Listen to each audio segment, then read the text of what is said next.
إن الحمد لله نحمده ونستعينه ونستغفره ونعوذ بالله من شرور أنفسنا وسيئات أعمالنا من يهده الله فلا مضل له ومن يضلله فلا هادي له وأشهد أن لا إله إلا الله وحده لا شريك له وأشهد أن محمدا عبده ورسوله يا أيها الذين آمنوا اتقوا الله حق تقاته ولا تموتن إلا وأنتم مسلمون يا أيها الناس اتقوا ربكم الذي خلقكم من نفس واحدة وخلق منها زوجها وبث منهما رجالا كثيرا ونساء واتقوا الله الذي تساءلون به والأرحام إن الله كان عليكم رقيبا يا أيها الذين آمنوا اتقوا الله وقولوا قولا سديدا يصلح لكم أعمالكم ويغفر لكم ذنوبكم ومن يطع الله ورسوله فقد فاز فوزا عظيما أما بعد فإن أصدق الحديث كتاب الله وأحسن الهدي هدي محمد صلى الله عليه وسلم وشر الأمور محدثاتها وكل محدثة بدعة وكل بدعة ضلالة وكل ضلالة في النار فقد قال الله تبارك وتعالى في القرآن المجيد والفرقان الحميد أعوذ بالله السميع العليم من الشيطان الرجيم بسم الله الرحمن الرحيم فصل لربك وانحر محترم حاضرین جمعہ عزیزان گرامی بزرگوں اور دوست تمام قسم کی حمد و ثنا تعریفات و توصیفات کبریائی و برائی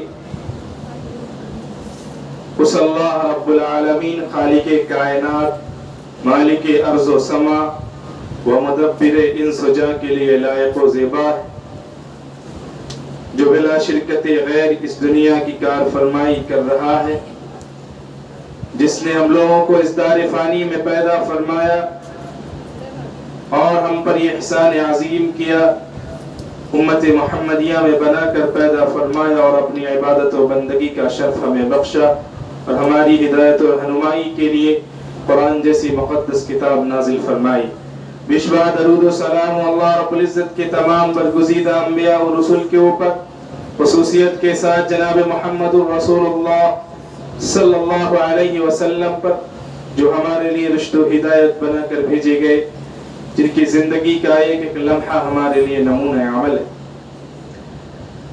برادران اسلام خطبہ مسنونہ کے بعد قرآن کریم کی سب سے چھوٹی سورت سورہ کوثر کی آیت نمبر 2 تلاوت کی گئی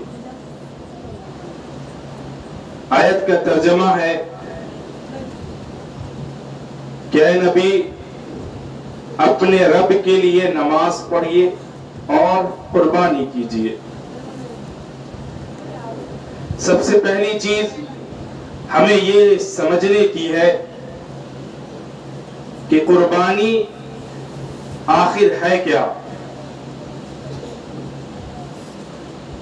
قربانی کا ڈیفینیشن کیا ہے اس کی تعریف کیا ہے تو قربانی جو ہے اس کا جو مادہ ہے وہ قاف ہے را اور با ہے جس کا معنی ہوتا ہے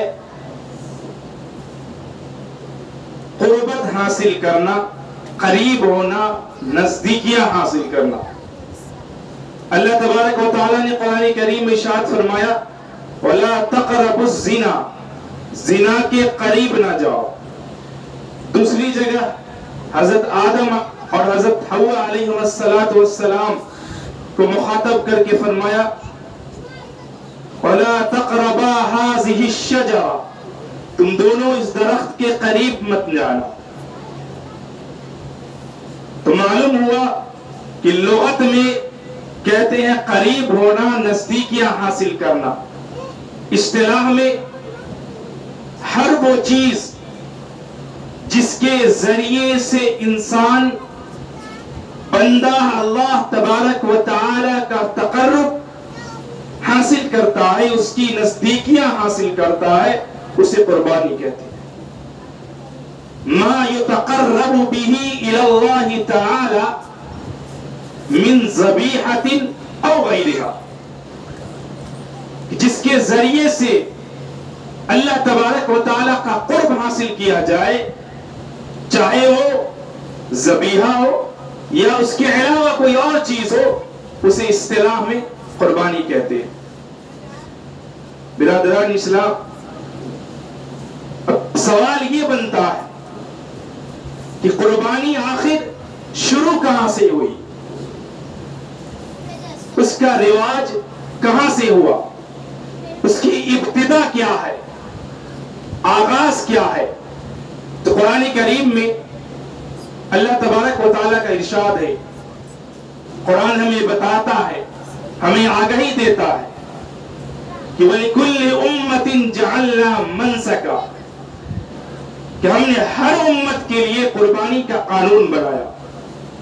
علامہ نسبی اور علامہ زمخشری جیسے مفسرین تفسیر کرتے ہیں اور بیان کرتے ہیں اس آیت کی تفسیر میں کہ اللہ تبارک و تعالی نے جب دنیا کو پیدا کیا، حضرت آدم کو بنایا، حضرت آدم علیہ السلام سے لے کر حضرت محمد صلی اللہ علیہ وسلم تک جتنی بھی سابقہ امتیں آئیں، ہر امت، ہر شریعت میں اللہ تبارک و تعالی نے اپنے تقرب کے لیے قربانی کے قانون کو نافذ کیا اور قربانی کا قانون اس امت کو عطا کیا، جس کے ذریعے سے بندہ اللہ تبارک و تعالی کا تقرب حاصل کرے۔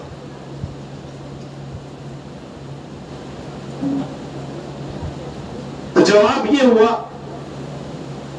کہ جتنی امتیں شروع سے آئیں، ہر امت میں قربانی کا تصور رہا، قربانی کا رواج رہا، کوئی بھی امت قربانی کے تصور سے خالی نہیں تھی۔ ہاں، یہ بات الگ ہے کہ قربانی کا طریقہ الگ تھا، نام الگ تھے، لیکن قربانی کا تصور رائج تھا۔ اور دوسرا سوال یہ پیدا ہوتا کہ آخر سب سے پہلے قربانی کی کس نے؟ اس میں ایک سوال یہ پیدا ہوتا کہ اگر کی تو کس چیز کی قربانی کی؟ تیسرا سوال یہ پیدا ہوتا کہ قربانی قبول ہوئی تو اس کی علامت کیا تھی؟ اور ایک سوال یہ پیدا ہوتا ہے کیسے پتا چلا کہ اس کی قربانی صحیح ہے اور اس کی قربانی غلط ہے؟ یہ چند سوالات ہیں۔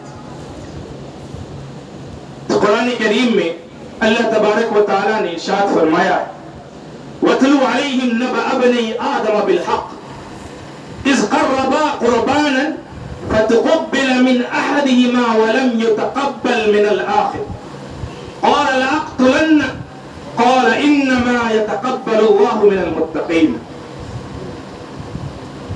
اللہ تبارک و تعالیٰ نے نبی علیہ السلام کو مخاطب کر کے فرمایا کہ اے نبی صلی اللہ علیہ وسلم وَاتْلُ عَلَيْهِمْ نَبَأَ ابْنَيْ آدَمَ بِالْحَقِّ، حق کے ساتھ آدم کے دو بیٹوں کا قصہ آپ سنا دیجئے، بیان کر دیجئے۔ اِذْ قَرَّبَا قُرْبَانًا، جب دونوں نے اللہ کی راہ میں قربانی پیش کی، فَتُقُبِّلَ مِنْ أَحَدِهِمَا، ان دونوں میں سے ایک کی قربانی اللہ نے قبول کر لی، وَلَمْ يُتَقَبَّلْ مِنَ الْآخِرَةِ، دوسرے کی قربانی رد کر دی۔ تو جس کی قربانی رد کر دی گئی تھی اس نے کہا اس سے جس کی قربانی مقبول ہو گئی قَالَ لَأَقْتُلَنَّكَ، میں تمہیں قتل کر دوں گا۔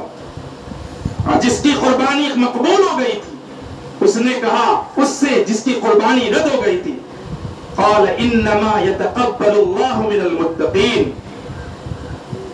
کہ اللہ تبارک و تعالی اسی کی قربانی کو قبول کرتا ہے اور اللہ کا تقرب اسے ہی ملتا ہے جو متقی ہے۔ قرآن کریم نے بیان کیا ہے کہ آدم کے 2 بیٹوں نے سب سے پہلے قربانی کی. قرآن نے نام نہیں بتایا کہ آدم کے دونوں بیٹے کا کیا نام تھا، قرآن اس پر خاموش ہے.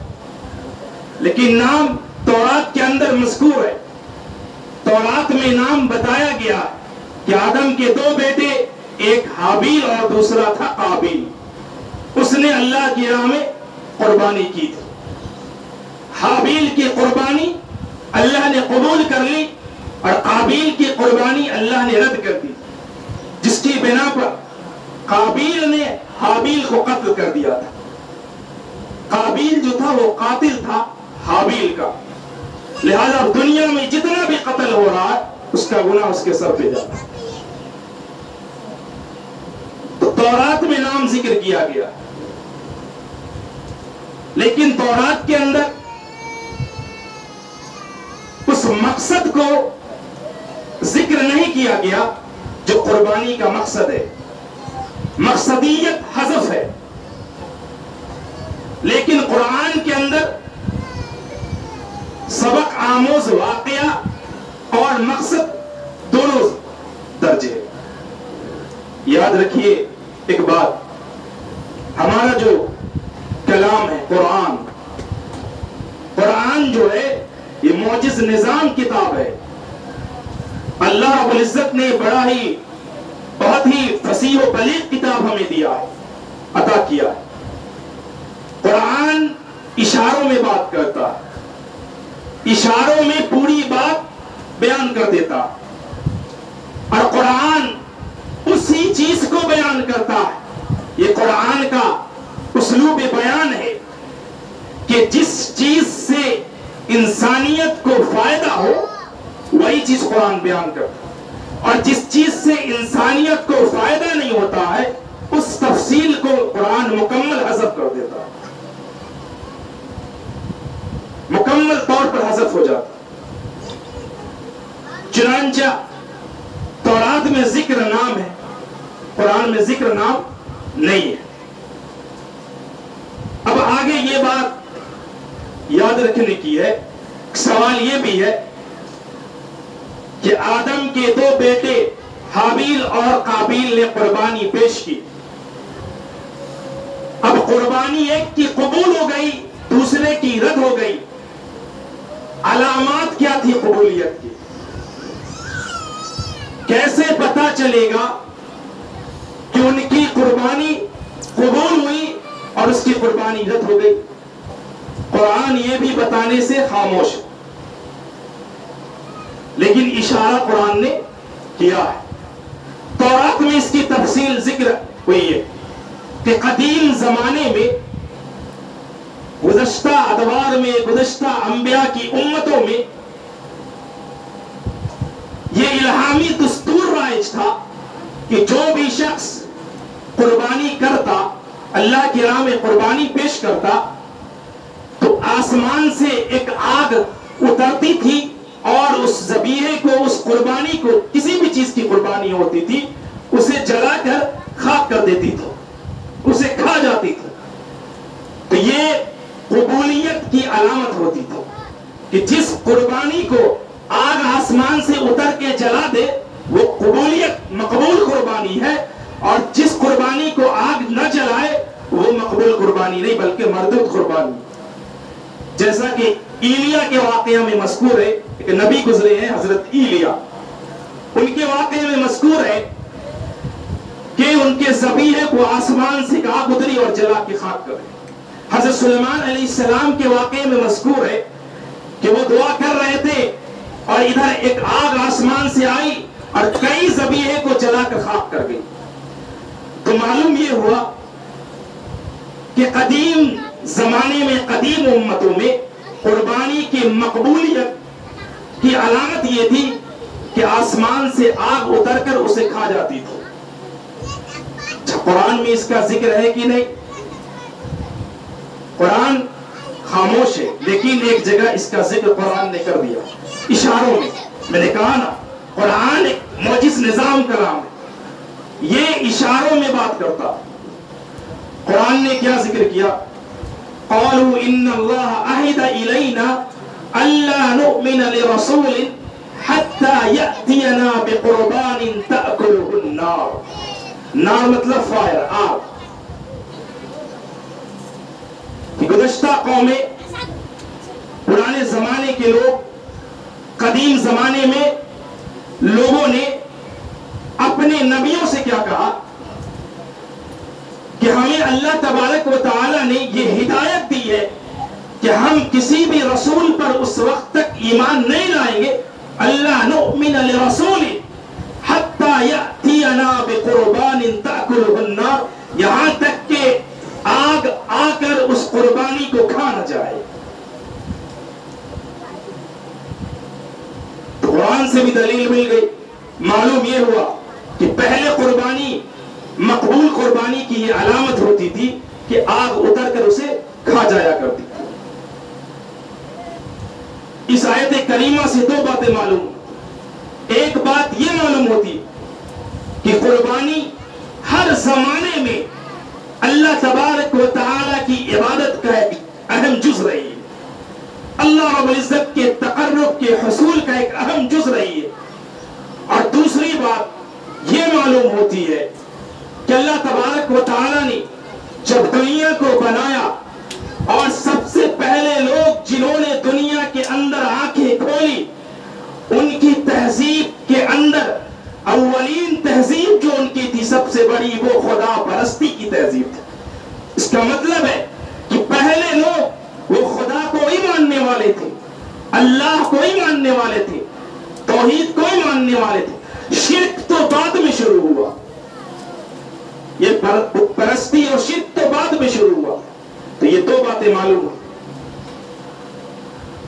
عہد الینا الا نؤمن لرسول مثلہ، اور دوسرا حتی یأتینا بقربان تأکلہ النار، کہ قربانی عبادت کا جز رہی ہے، اور گزشتہ جو سب سے پہلے اس دنیا میں آئے لوگ، ان کی تہذیب اللہ رب العزت کی عبادت رہی، خدا پرستی رہی۔ تو یہ بات معلوم ہو گئی کہ علامت مقبولیت کی یہ ہوتی تھی کہ آگ کھا جاتی تھی۔ پوری تاریخ بتا رہا ہوں۔ اب قربانی آدم کے دو بیٹوں نے کی، ایک کی قربانی رد ہوئی اور ایک کی قربانی مقبول ہو گئی۔ وجہ کیا تھی یہ تو ہم جان، ایک بات یہ معلوم ہوتی کہ قربانی ہر زمانے میں اللہ تبارک و تعالی کی عبادت کا ایک اہم جز رہی ہے، اللہ رب العزت کے تقرب کے حصول کا ایک اہم جز رہی ہے۔ اور دوسری بات یہ معلوم ہوتی ہے کہ اللہ تبارک و تعالی نے جب دنیا کو بنایا اور سب سے پہلے لوگ جنہوں نے دنیا کے اندر آنکھیں کھولی، ان کی تہذیب کے اندر اولین تہذیب جو ان کی تھی سب سے بڑی، وہ خدا پرستی کی تہذیب تھی۔ اس کا مطلب ہے کہ پہلے لوگ وہ خدا کو ہی ماننے والے تھے، اللہ کو ہی ماننے والے تھے، توحید کو ہی ماننے والے تھے۔ شرک تو بعد میں شروع ہوا، یہ پرستی اور شرک تو بعد میں شروع ہوا۔ تو یہ دو باتیں معلوم ہیں، عہد الینا الا نؤمن لرسول مثلہ، اور دوسرا حتی یأتینا بقربان تأکلہ النار، کہ قربانی عبادت کا جز رہی ہے، اور گزشتہ جو سب سے پہلے اس دنیا میں آئے لوگ، ان کی تہذیب اللہ رب العزت کی عبادت رہی، خدا پرستی رہی۔ تو یہ بات معلوم ہو گئی کہ علامت مقبولیت کی یہ ہوتی تھی کہ آگ کھا جاتی تھی۔ پوری تاریخ بتا رہا ہوں۔ اب قربانی آدم کے دو بیٹوں نے کی، ایک کی قربانی رد ہوئی اور ایک کی قربانی مقبول ہو گئی۔ وجہ کیا تھی یہ تو ہم جان گئے، آگ آ کے کھا گئی، مقبولیت پتہ چل گئی۔ رد ہونے اور مقبول ہونے کی وجہ کیا تھی؟ وجہ، اور یاد رکھیے کہ بات، مقصد جتنا عظیم ہوتا ہے قربانی بھی اتنی ہی بڑی ہوگی، جتنا بڑا مقصد ہوگا قربانی بھی اتنی بڑی دینی پڑے گی۔ مقصد کی طرف ذکر ہو رہا کہ آخر علامت کیا تھی، وجہ کیا تھی قربانی مقبول اور مردود ہونے کی؟ وجہ یہ تھی، قرآن نے وجہ بتایا، قرآن نے یہ نہیں بتایا کہ حابیل اور قابیل نے کس چیز کی قربانی کی تھی، لیکن تورات میں یہ ذکر ہے کہ حابیل جو تھا، جو بڑا بھائی تھا، وہ بکریاں اور بھیڑ کے ریوڑ چرایا کرتا تھا، لہذا اس نے ایک فربا اور عمدہ قسم کا جانور، بہترین، تمام جانور اس کے اچھے تھے، اس میں سے بھی سب سے عمدہ قسم کا جانور اس نے اللہ کی راہ میں دیا، قربانی کی۔ اور قابیل جو تھا وہ کیا کرتا تھا؟ کھیتی کیا کرتا تھا، لہذا اس نے اپنے کھیت میں سے ایک رتی قسم کا غلہ نکال کر اللہ کی راہ میں قربان کی، لہذا اس نے ایک بہترین فروا جانور اللہ کے راہ میں قربان کیا، اس کی وجہ سے اس کی قربانی قبول ہو گئی، اور اس نے رتی قسم کا غلہ نکالا جس کی وجہ سے اس کو قربانی رد ہو گئی۔ وجہ یہ کہ دل میں تقوی نہیں تھا، دل میں تقوی نہیں تھا۔ قربانی کا مقصد کیا ہے؟ تقوی پیدا کرنا۔ روزے کا مقصد کیا؟ تقوی پیدا کرنا۔ قربانی کا مقصد تقوی پیدا کرنا۔ لن ينال الله لحومها ولا دماؤها ولكن يناله التقوى منكم۔ گوشت ہڈی وغیرہ نہیں پہنچتا اللہ کے سامنے، تمہارا تقوی اللہ دیکھتا، تمہارے جسموں کو، تمہارے اور تمہاری جسامت اور تمہاری صورتوں کو اللہ نہیں دیکھتا۔ مسلم شریف کی حدیث، ان اللہ لا ينظر الى صورکم واجسامکم ولكن ينظر الى قلوبکم واعمالکم۔ اللہ رب العزت تمہارے دلوں کو دیکھتا۔ یہی وجہ ہے کہ انبیاء کرام علیہ السلام کی بعثت کا اولین مقصد لوگوں کے دلوں کا تزکیہ ہوتا تھا۔ سب سے پہلے وہ لوگوں کے دلوں کا تزکیہ کرتے، اسے صاف کرتے، شفاف کرتے، پھر مسائل اور عبادات کی طرف انہیں آگاہی کرتے، انہیں بتاتے۔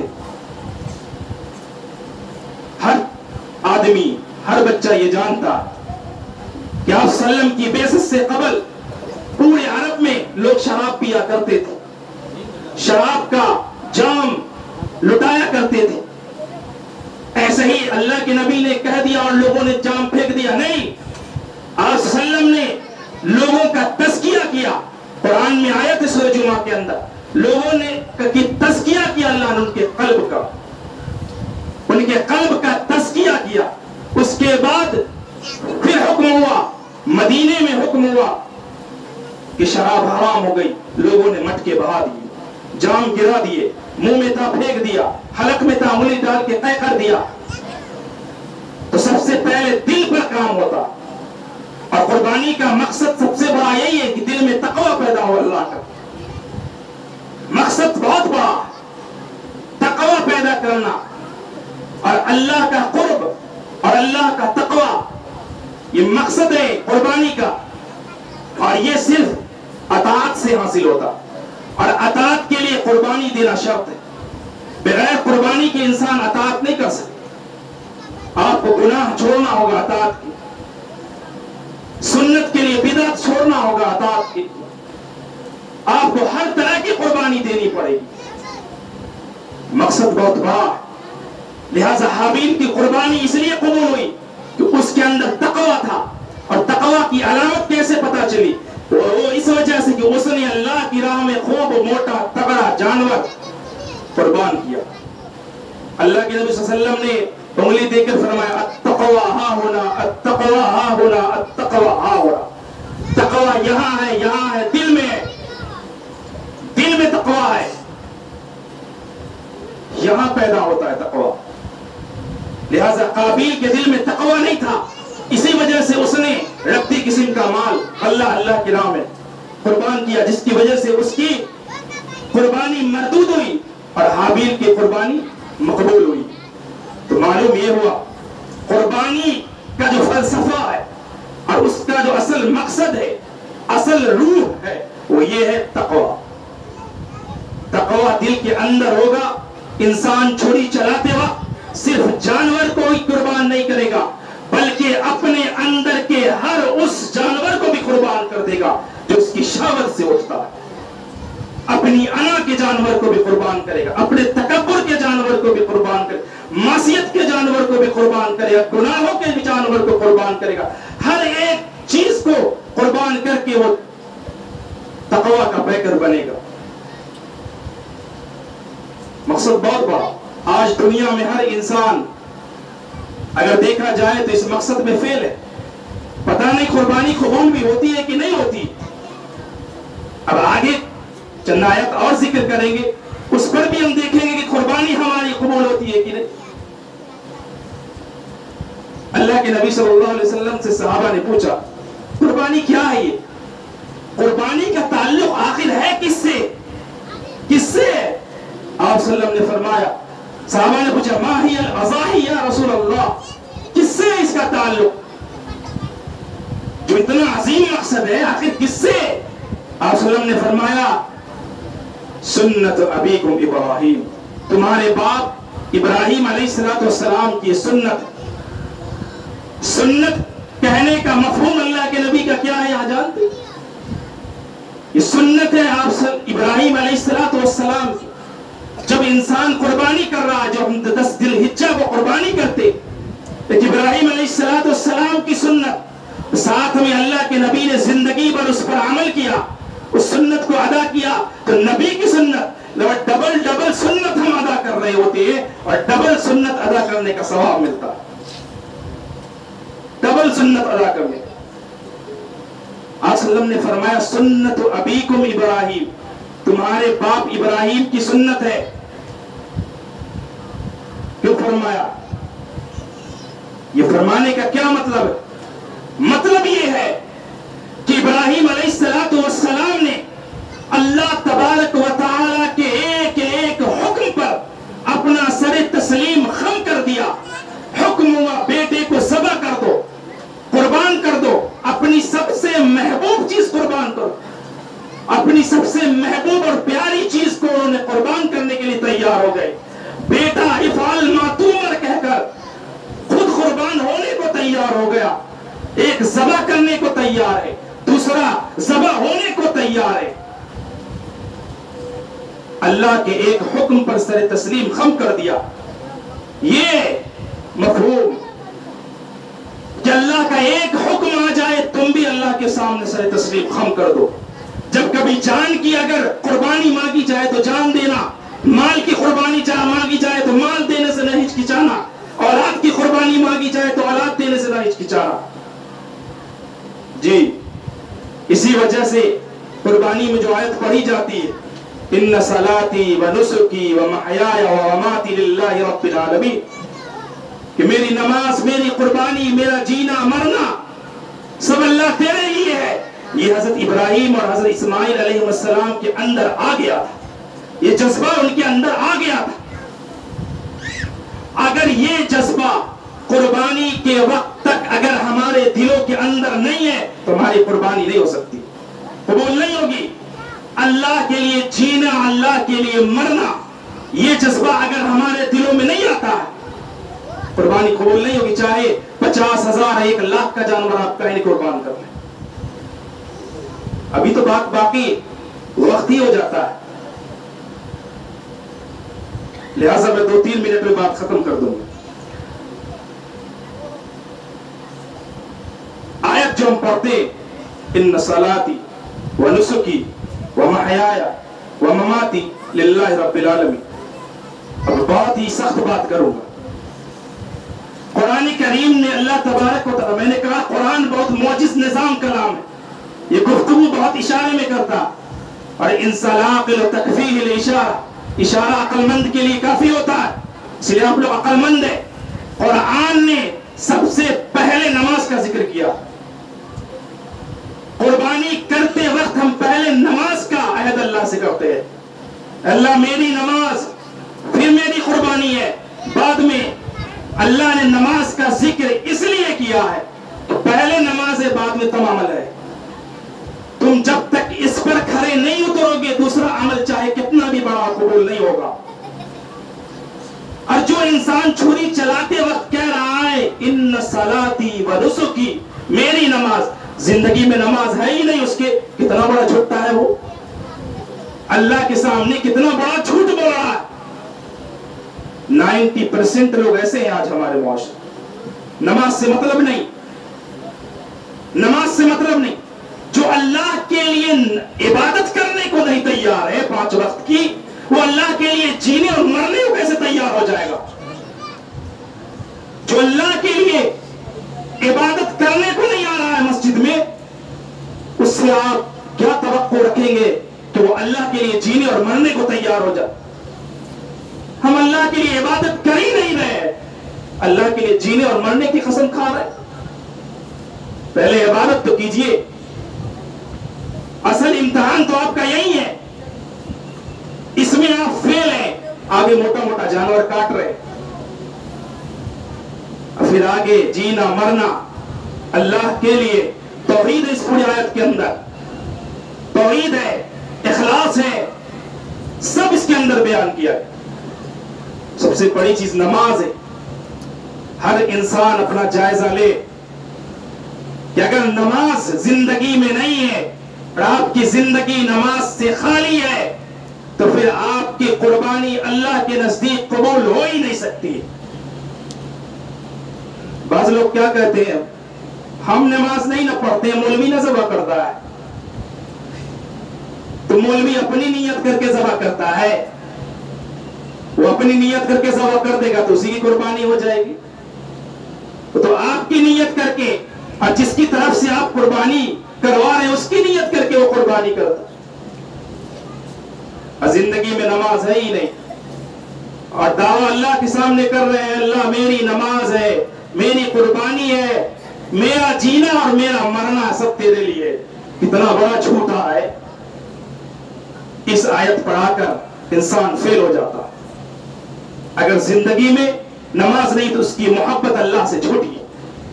اللہ سے محبت کی سب سے بڑی علامت ہے کہ انسان اللہ کی عبادت پابندی کے ساتھ کرے. اور قربانی تو اللہ سے محبت کی علامت یہ بھی، جو اللہ کی ایک محبت چھوڑ رہا ہے دوسری محبت اسے اللہ سے کیا ہو، سوائے گوشت چمڑے اور ہڈی کے آپ کو کچھ نہیں ملنے والا، کچھ نہیں ملنے والا. لہذا تقوی اختیار کیجیے، تقوی اختیار کیجیے. قربانی کا سب سے بڑا مقصد یہی روح ہے، یہ تقوی. نماز پڑھیے، نماز پابندی سے پڑھیے، اس کے بعد پھر قربانی کیجیے گا، ورنہ قربانی قبول نہیں ہوگی، نہیں ہو سکتی ہے. ایک بات بس، اللہ کے لیے آپ مسجد نہیں آ رہے، اللہ کے لیے آپ مرنے اور جینے کی قسم کھا رہے. یہ تو منافقانہ بات ہو گئی، تضاد ہو گیا آپ کے بات میں. ایک طرف کہہ رہے ہیں کہ میری نماز ہے اور نماز پڑھ ہی نہیں رہے، اور دوسری طرف کہہ رہے ہیں میرا جینا اور مرنا تیرے لیے، نماز ہے ہی نہیں زندگی میں اور جینے اور مرنے کی قسم کھا رہے ہیں. وہ بھی چھٹا دعویٰ ہے. جینے اور مرنے کی قسم ہو گئی، پاؤں پھینک کے بھاگے گا انسان. تو سنت ابیکم ابراہیم کا یہ مفہوم ہے، یہ مطلوب ہے ہم سے کہ جس طریقے سے تمام امتحانات میں ابراہیم علیہ السلام نے اثر تسلیم خم کر دیا تھا اللہ کے سامنے، اور جو جو چیز اللہ نے ان سے طلب کیا وہ انہوں نے دیا، اور ایک پاؤں پر کھڑے ہو کر بغیر چوچلا تسلیم کیا. اسی طریقے سے وہی قربانی اللہ ہم سے چاہتا ہے، وہی مطلوب ہے ہم سے، وہی مطلوب ہے. سنت ابیکم ابراہیم، تمہارے باپ نے جو دیا تھا وہی ہمیں بھی دینا ہے. اگر ہم یہ نہیں دیتے ہماری قربانی نہیں ہوگی. صاف ہے. اسی لیے اپنے دلوں کا جائزہ لیے، اپنے عمل کا جائزہ لیجئے، اپنی قربانی کا جائزہ لیجئے، پھر دیکھیے کہ ہم کہاں کھڑے ہیں. اللہ تعالی ہم سب کو صحیح سمجھ عطا فرمائے. آمین وآخر دعوانا الحمدللہ رب العالمین.